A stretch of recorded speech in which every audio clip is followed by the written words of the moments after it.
you'd love that shirt. I don't know. I've not really liked any of the shirts per se. Well, it has Japan on it, so that's why I said that.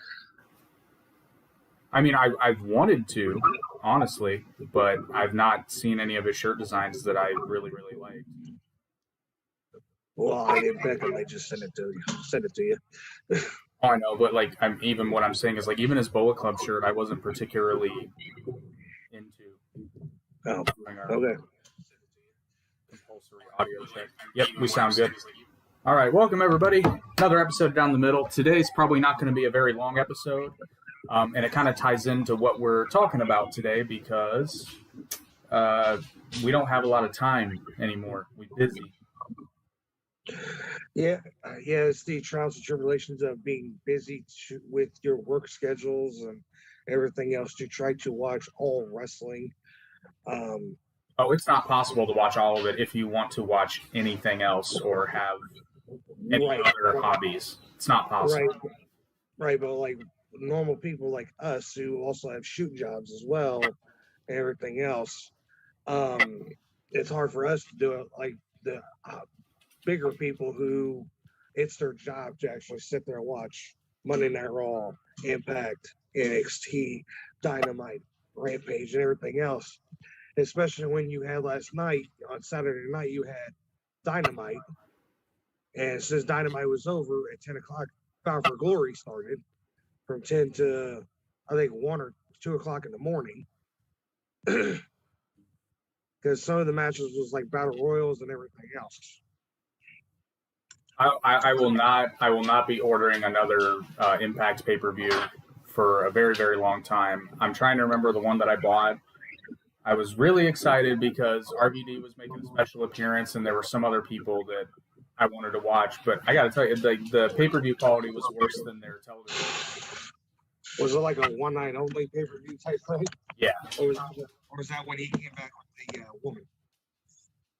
With his girlfriend? I mean, he was there with his girlfriend. Oh, it was him and Sabu. They were reuniting. That's what it was. Okay. Well, and I wanted to see that. And plus, I want to say Tessa Blanchard was the champion at the time, I believe. Oh, she was a world champion? Yeah, I think so. I want to say Sami Callihan, but I might be wrong because that might have been who she wanted. I can't remember. But anyway, I was really pissed because not only was the pay-per-view mediocre, like it looked shittier than their TV program.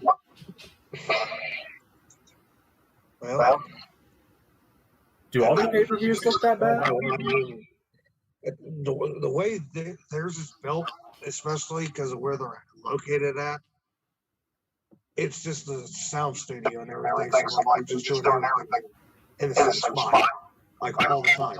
Like that, but that's how TNA is running in the same spot. Right, but I mean, it wasn't that it wasn't better than their TV quality; it was worse, and I don't think it was in their usual spot. I think they were at. I don't remember, but anyway, I remember being very disappointed, wishing I could have gotten my money back because it was not worth it. Which is the other problem. Another problem with being a wrestling fan today is I don't think it's because there's so much content, but it's part. Well, it ties into it because since there's so much content to watch, our time as a viewer is valuable, and it's why I think my tolerance for bad. I don't want to say bad wrestling because, again, I don't insult the workers, or at least I do my best not to, but like bad presentation of professional wrestling, whether that be shitty booking, stupid angles. Occasionally there are people who shouldn't be in the ring, at least not to the caliber that they're at currently, but that's pretty rare, honestly, at least in my opinion. But like I find myself I'm certainly not excited to watch WWE programming anymore. And I'm on your side on that when it comes to not wanting to watch it because it's not been that good and everything else. And I especially with the whole draft and everything, and I know you've not been a big fan of it and all that. It's like, what's the point of having it? I like the draft in theory, but they don't do it right. Right, and everything. And especially after SmackDown, when I called that about because both the women's was on each on the other brand. Like Charlotte was on SmackDown, but she had the Raw Smack women's title. Becky's on Raw, but she has the SmackDown women's title. It's like, okay, the only option I've got is they're going to just hand the belts back over. But before that, they were actually supposed to have matches to determine if the belt goes to stay on their brands, but they didn't do that. And then on SmackDown, they hated the idea that they had to switch the belt over, and I even read reports that Charlotte was against the whole idea of having to hand the belt back over. It's like, that's not right. You shouldn't have to do that. Well, and they're doing all this to make Crown Jewel work, which that's a whole nother shit show. It's all another shit show, but they made tons and tons and tons of money off of it. Vince McMahon and the company made tons and tons and tons of money. I don't know that the talent made any more. No, the talent. When it comes to certain shows, especially stuff like this, because Goldberg and Brock is the reason why all those workers make their money. It's good, and I know. Hold on, I know you probably not agree with this, but if you have a top draw, like they're not top draws. That's my point. They're not top draws. Crown Jewel would have sold out, or I don't think it sold out, but Crown Jewel would have done what it did if Lesnar and Goldberg weren't there. Okay, but they can't do it without them. Sure, they can. They just don't want to. So here's the thing, and I've heard Jim Cornette talk about this, and I agree with him because it makes sense. There's not really such a thing as a top draw anymore. Not in the sense that it was like back in the even.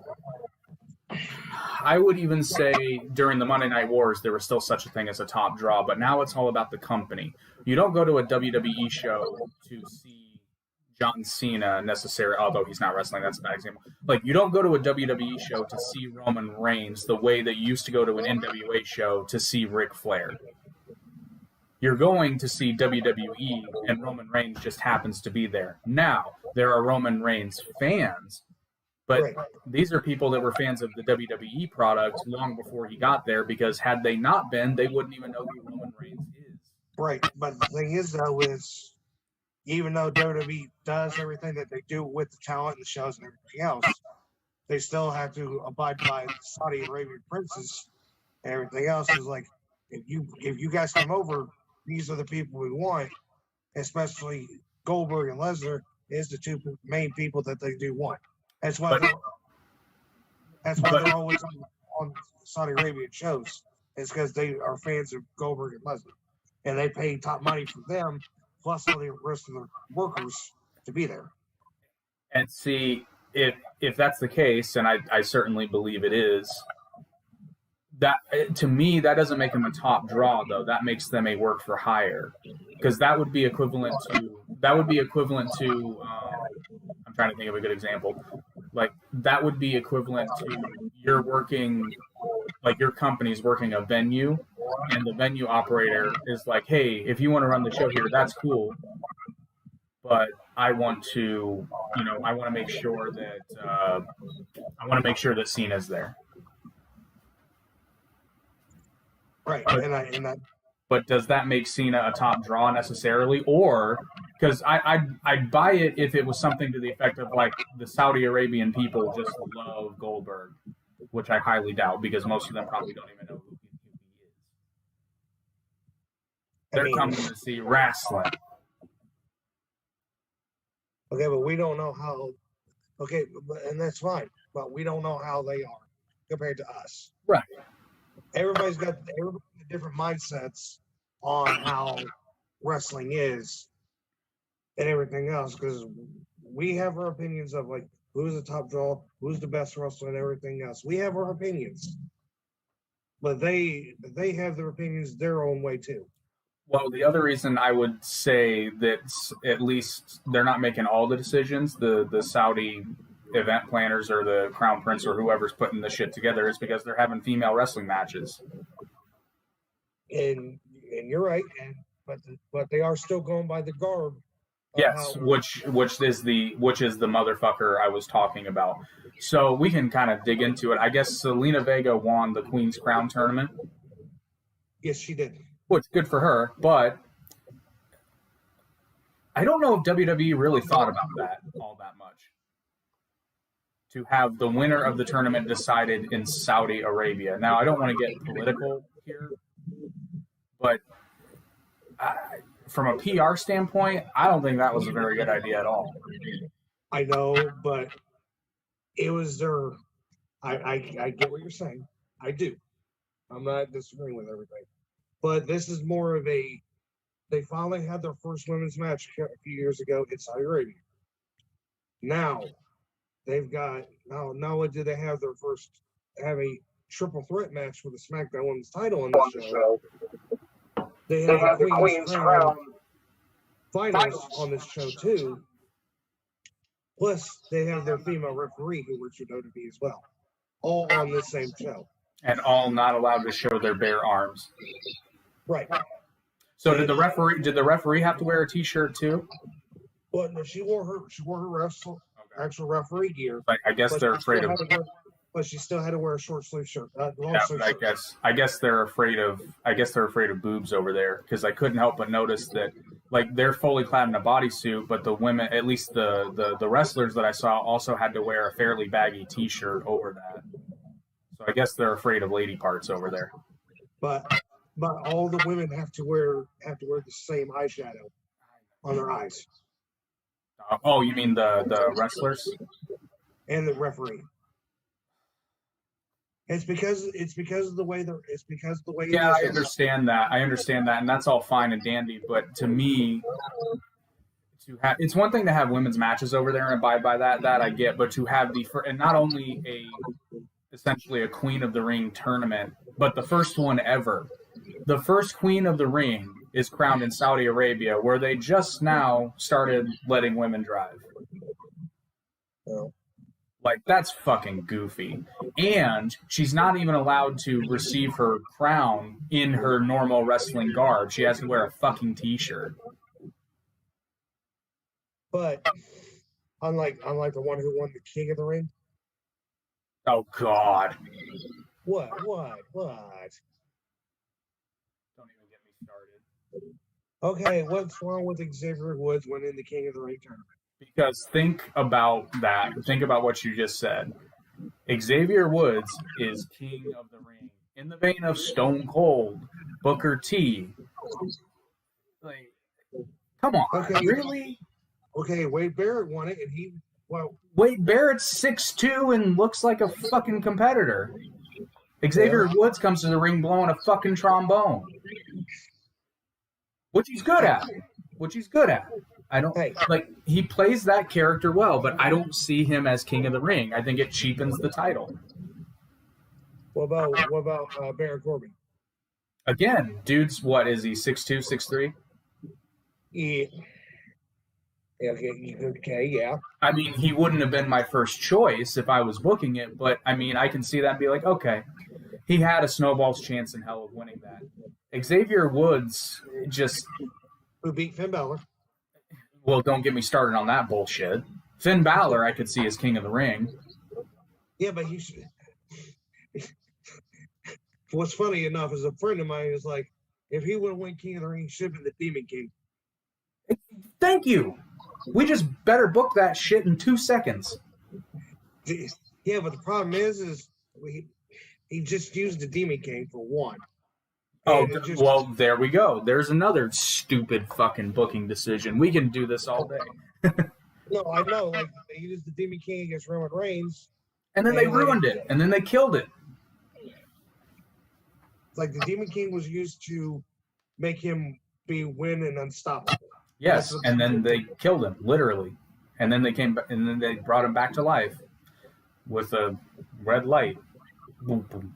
I'm sorry, but I just want to say this right now. That finish was stupid. I know it was stupid. With Roman and Demon King Balor. That finish was stupid. Dumb. He stands on the top rope and all of a sudden, boom, the rope breaks. No. The rope just doesn't all of a sudden break on its own because Finn Balor's standing on top. Finn Balor 210, 220. Maybe. So, no, he's not 220. I bet Finn Balor, honestly, I bet he's probably about, really, like, not even his build weight, I bet he's probably about 180, 185. Okay, I was being fair. Yeah, no, like, he's maybe 200 soaking wet. Even then, somebody like that standing on the top rope, the rope does not break. But it's the only thing they could think of, like, oh, top rope break. Oh, he's dazed. Like, what the hell? Turn around, boom, spear. Meanwhile, he's been in a match. I don't know how long that match went for, but he's been getting the shit kicked out of him, but suddenly falling down is what does him in. Yeah. Like, this is what I'm talking about. This shit is fucking stupid. They're trying to have it to where he's going to break. Brock Lesnar already beat CM Punk's record. Yeah. Okay. But I think they're trying to get more and more people to beat this record to where people forget about CM Punk. Yeah, good luck with that. It's like, okay, enough's enough. Like, let it go. Like, that's what I don't get. Like, you guys shit the bed with CM Punk. Just fucking let it go. You can pretend like it doesn't exist without trying to ruin it, but you can't really pretend like it didn't exist. And frankly, if I'm WWE, I'm doing everything I legally can to milk some of that CM Punk fucking glory. Well, that's the thing on SmackDown last night. Roman Reigns goes to all of his competitors that he's smashed this past year, and he says Daniel Bryan. I'm like, oh, so you just give the rub to AEW right there. Well, I wouldn't say that's necessarily giving the rub to AEW, but what it is doing is it's just drawing reference to something. But I don't think they can say CM Punk. I mean, so far they haven't said nothing about CM Punk because they have no reason to. No fan in the crowds have chanted CM Punk anymore because where he's at. I mean, this is.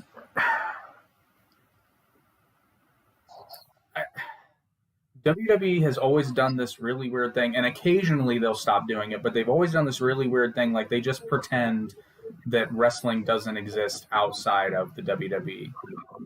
Now, they used to be able to get away with that shit back before New Japan got really big internationally, and back when it was just indies. Like, I wouldn't consider Ring of Honor even close to being on par with them at that time as a company, so they could get away with it then.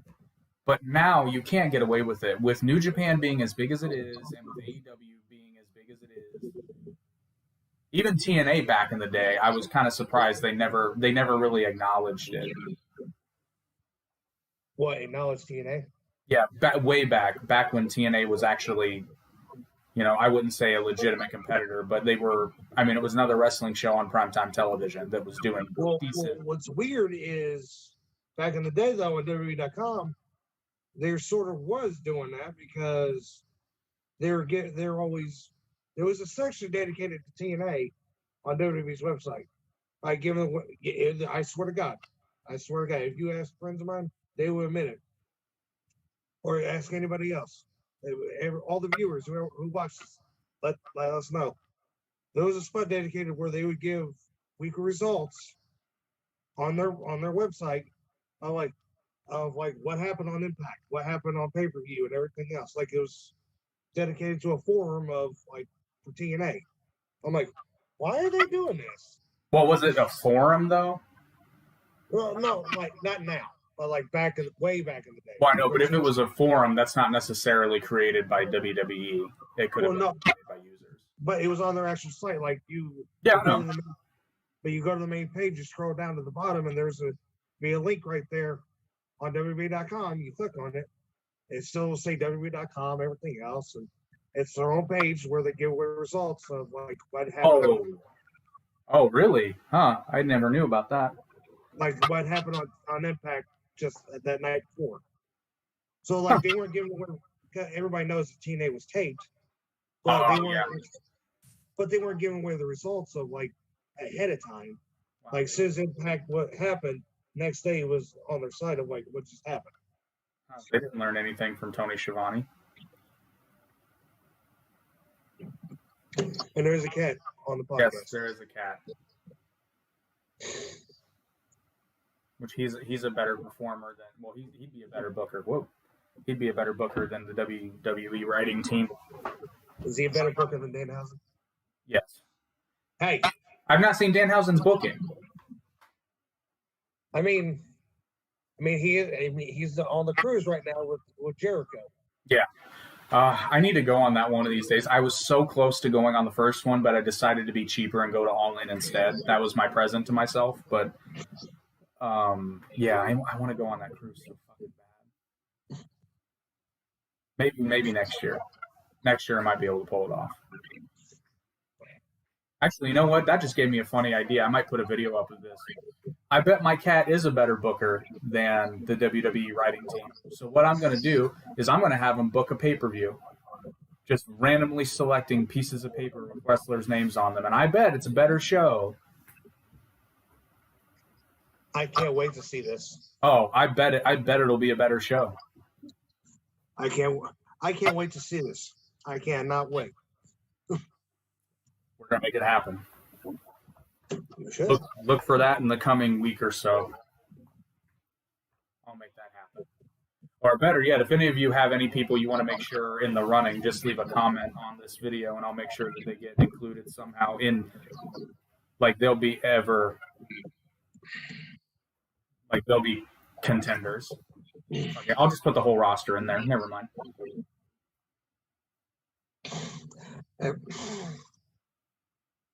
So anyway, the thought I was going to, yes, we kind of got sidetracked, is my tolerance for bad wrestling programming, that's the way to do it, is just, it's non-existent now. Because honestly, like, if I don't care, WWE has managed to make me not give a fuck about what AJ Styles is doing. That's insane. And then, not to mention, there are lots of performers in WWE that I am a very big fan of. I couldn't tell you what they were doing. They ruined Shinsuke Nakamura for me. I know. But he's the Intercontinental Champion. Which means absolutely nothing. Are you saying he should be the WWE Champion? No, because it wouldn't matter. The WWE Championship doesn't mean fuck all now. Who cares? They've drug it through the mud. And not because they've been trying to make the Universal title a thing, and it's not. I mean, it's probably at its highest elevation that it's been thus far because of what they've been doing with Roman, but even so, who gives a shit?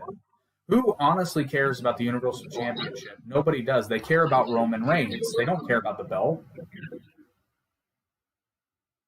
And that's, how can I put this? How can I put it without trying to give too much away? And I know this is what you were going with on this part. For somebody like me who's done this for a long time, at the beginning, it's cool to do it and everything because it's like, oh, I finally won my first title. And yay, I got a belt and everything. But now, since I've done it for 20 plus years, and I am coming to the end of my run. Don't know when that is, but I know I'm coming to the end. Now a belt is just a prop, and I don't want to, to be like that. But people who's done it as long as I have and everything, they say it is. That's all. That's what it is. Belt is just a prop used for the show. Now, does that give you distinct advantage of helping you get over? Yes, it does. You got to get yourself over to get to the next step of, oh, he's got himself over enough we can trust to put this title on him. And then he goes from, like who can I use as an example? I use Christian. Christian is a perfect example of doing this. Christian first started with the Brood. He won the light heavyweight title. And he rose up the ranks. He won the hardcore title, which anybody can win, but it's still hardcore. It's a championship that meant something because of what you had to go through to win it. Right. And then he won the European title. And then he won the tag titles numerous times. He won the Intercontinental title. And then he finally won the world title. That to me is the epitome of a worker's worker. And outwork everyone. Yeah, outwork everyone. That's mainly my saying, because in wrestling and XCW, I'm known as the BOAT. I'm the best of all time because I've done it all. I've done it from the bottom to the top. I've done it and everything in between. I've won the world title in our thing. I've won the world title 9 times. I've won the tag team titles 14 times. I'm considered a tag team specialist, still stuff like that. But I don't need a title to get myself over. Because right. You are someone that they could use, kind of like what they did with Cena in the U.S. title, which actually worked. You're at that point where in your company you're so over that if they needed someone to elevate the belt, they would put it on you. Yes. Because you would come in and easily win it. Well, I don't know about easily, but you would come in and win it, and then it would mean something because for someone to win that belt, they would have to beat the BOAT. Well, right, but at the time I wasn't the BOAT. Who Cardass, I was Genocide, the best wrestler ever. But still, even then, it's like a few years ago, I finally won our lowest card title for the first time, which is called the New Age title. But the belt's always on. At the time, the belt was always on the line. Like I'm always defending. It's like the U.S. title, well, because of the U.S. Open Challenge. But what I'm saying is, like, no matter what, unless actually specified, the belt's always on the line, no matter what. And the belt was more used for newcomers to come in to build them up and get them ready for higher standards to take the belt.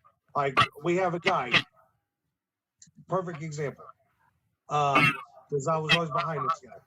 At the beginning, I thought he sucked and everything else. But since then, he's gotten better. He's at the top of his game. And he goes by the name Brogan O'Shea. And he first started feuding with me over this belt. And all of a sudden, he started realizing, okay, this is how you work and everything else, especially in a match, kind of promos, everything else. Because his very first feud was with me. And we went from, I think, what was it, November of 2018. It was like 17 or 18, all the way through 2019. No, it was one of these years. There's November of a certain year to like April of the next year. Like we went back and forth of the belt and everything, and the promos that we cut off because he's an Irish guy, and I can go off of him of like. Because he beat me in a pay-per-view show, and the next show was on St. Patrick's Day. I beat him back for it, and I was like, "You didn't have the luck of the Irish," stuff like that. It's stuff like that. It's like no, but he worked his butt off from having the New Age title all the way up to winning the world title, and he and a couple other guys that was with him, I dubbed them as the trio of. They had the best year of all time last year. And the guy that I'm talking about won Superstar of the Year at our awards thing last year. And it's like, that's my point. Yeah. Like, I've done this for so long that I want the up-and-comers to come up and surpass us vets. Right, and that's what Cena was doing when they did. And I understand, this was an example of good booking in WWE, because at the time, when Cena won that U.S. title, they didn't need him for the world title. They had that covered, but the U.S. title had been so diluted not being important.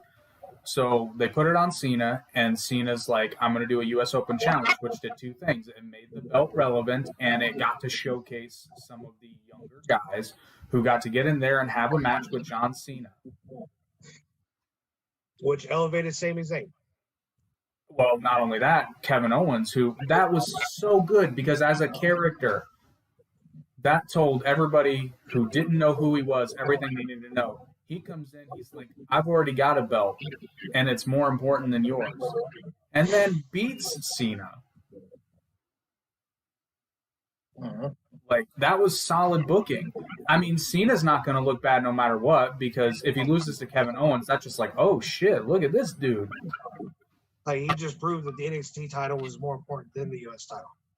At least on him. Yes. Yeah, that's what I'm saying. Now, imagine, if you will, if Xavier Woods had challenged for the U.S. title then.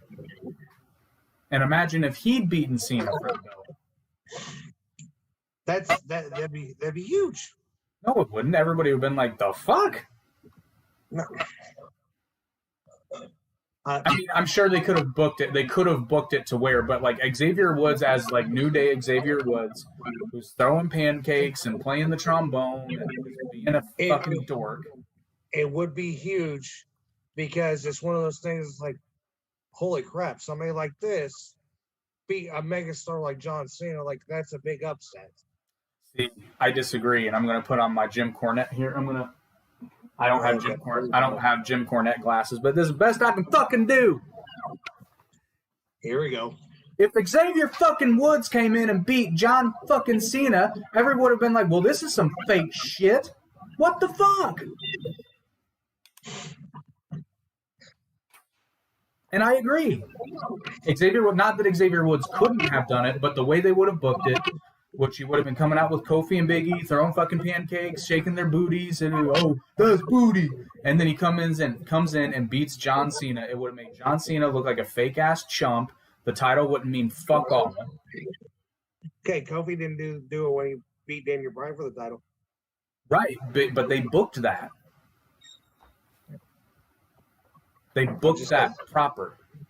Well, Because it was kind of another example of what happened with Daniel Bryan. They booked it the way they did, and arguably they almost fucked that up for taking too long, kind of like they did with Daniel Bryan, is the audience was screaming for it. I know. But they didn't just put the title on him. They made him go through trials and tribulations, and he had to fight for it so that when he did win it, it meant something, and it was believable. Right, and I'm not disagreeing with that either. Everybody, his second run was better than his first run, and you can disagree. You could disagree on that, but his second title run, yeah. Well, no, I agree with that. How can I put this? His last title run, because I forgot he was world champion before he won both belts together. I forgot about that. Out of all of his runs as world champion WWE, his last run was his best. That's what I meant to say. I can see that. I would agree with that. I know we were talking about wrapping it up soon. This has essentially just been like the bitching podcast. That's all it is. That's all it is, ladies and gentlemen. But okay, so I guess the overarching point, because again, it sounds like we're shitting on WWE, but it really, like, I guess the best way I can describe it is I make time for AEW. I may not be able to watch it like live, but I try to, and if I can, I make time for it. And I know what you're saying. I do, because a friend of mine, but like I said, buddies of mine and everything, he's a WWE fanboy to the biggest, like, no joke. But for the past month and a half, I've heard him say this. He's like, I don't really watch WWE no more because AEW has the storylines, has the wrestling and everything else that they're doing. Like, they know what they're doing right now. WWE is like, he puts it on, and the next thing you know, he's asleep. It's like I've fallen asleep to many an episode of Monday Night Raw. And it's like, and there's times that I've watched SmackDown, I'm like, okay. Oh, Roman's still a champion? All right. It's like, I'm just ready to get the Rampage. Right? Yeah, tell me about it. It's time for Rampage to watch that, and, you know. Well, and I guess the prime example I can cite is not this week's Dynamite, last week's. because I missed it, and I had a super busy week, and I was thinking, I'm like, I can just skip it because we got an episode of Dynamite before we do the podcast anyway and catch up. But then I started seeing on social media like, oh damn, FTR won the AAA tag titles. Yeah. Oh well, fuck, I'd like to see that. And then, it was good. Yeah, it was good. And the way they did it was, at first I thought it was kind of dumb, but then I clicked what they were doing. They're making fun of that whole concept of like dudes wearing disguises, because like it was obviously FTR. Well, but instead of trying to make you believe it, everyone knew. It's like everybody was. They're like, why are they even doing? Oh, they're doing it because they're poking fun at how stupid it is. And then they were eventually unmasked, and even the names were dumb. Like, you're right, they were, but the way they want them to, and they're setting them up for Triple Mania between them two, which is great. FTR and AAA, that's awesome. Well, it's going to be FTR and the Lucha Brothers against Lucha Brothers for both tag titles. I think that's what they're setting up for. I'm not gonna lie. I'm gonna try to figure out a way to watch AAA because I'd like to see that match. Not AAA. Lucha Brothers versus FTR in Mexico with Lucha rules. I think it's at Triple Mania. I think that's what they're setting it up for. Oh, that's gonna be great. And it's going to give wrestling fans in Mexico who may not have seen a lot of that, like old school American tag team wrestling, they're going to be able to see some of it. Because it's not like FTR's not athletic. Right. And maybe we'll see FTR do some flippy shit. Probably not, but. And I don't know if you didn't know this, but Kenny does have an opponent for Triple Mania. Is it Laredo Kid again? No. Oh. It's a new guy. It's a new guy called Vikingo. Oh, I think he was. Is that the guy who used to be El Hijo de Vikingo? I think he's just going by Vikingo now. It's a Viking gimmick. That's what. Yeah, I know. El Hijo de Vikingo is just son of a Viking. Okay. Oh, a lot of luchadors use son of in their names, and then. Well, right. But he's just. Yeah, his gimmick is a Viking. And since we're having a bitch session, I actually want to bitch on this, okay? Because it's a Mexican Mexican thing and everything. And I read that on this article that it's about Dominic Mysterio. Okay. And they're talking about if he ever gets the mask presented to him to wear. To become a Rey Mysterio? Yes. Because remember, ladies and gentlemen, Rey Mysterio that we know today is not the first one. He was Rey Mysterio Jr. Right, but Dominic thinks that if he becomes Rey Mysterio, he become Rey Mysterio Jr. I'm like, no, that wouldn't make sense. Because your dad was Junior first, not you. Technically, he would be Rey Mysterio the third, but that's my point. It's like your great uncle was Rey Mysterio, right? And your dad was Calibre, which stands for hummingbird in Spanish. To all the Mexican viewers, obviously I didn't know that. Surprisingly appropriate name. Well, I mean, that's what his uncle named him, was Calibre, and he finally got the total of getting the mask of Mysterio. And he became Rey Mysterio Jr., especially when he wrestled in Mexico, and then ECW, and then WCW, then WWE, and house show in these shows like IWA Mid-South when he faced CM Punk and Eddie Guerrero for the IWA World Title.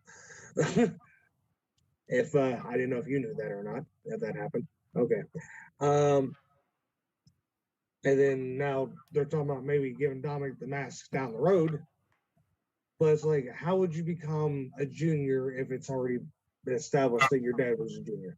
That's my thing. It's like the only thing I can think of, and there's some mental gymnastics happening here. I think that Rey Mysterio is no longer Rey Mysterio Jr. He is, in fact, like he is Rey Mysterio.